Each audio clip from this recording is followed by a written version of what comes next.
প্রশ্ন করেছেন, আমি কিভাবে বুঝবো আমার হজ কবুল হয়েছে বা হয়নি, এর কোনো নিদর্শন আছে কি? সুন্দর প্রশ্ন।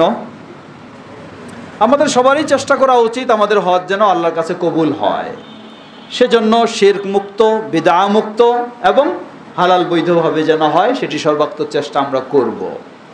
এরপর হলো আমার হজ কবুল হয়েছে কিনা কিভাবে বুঝবো?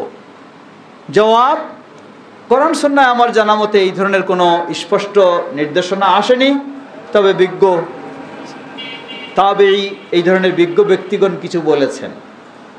তারা বলছেন যে আমার হজ কবুল হয়েছে কিনা এটি বুঝার আলামত হলো, হজের আগে আমি যে অবস্থায় ছিলাম, হজের পরে যদি আমার পরিবর্তন হয়, আমি ভালো হই, ভালোর দিকে ধাবিত হই, তাহলে বুঝতে হবে আমার হজটা কাজে লেগেছে। আর যদি হজের পরে আগের মতোই হই, তাহলে যে ছিলাম সেই আছি, আমার হজটা আমার কোনো কাজে লাগে নাই। আল্লাহু আ'লাম।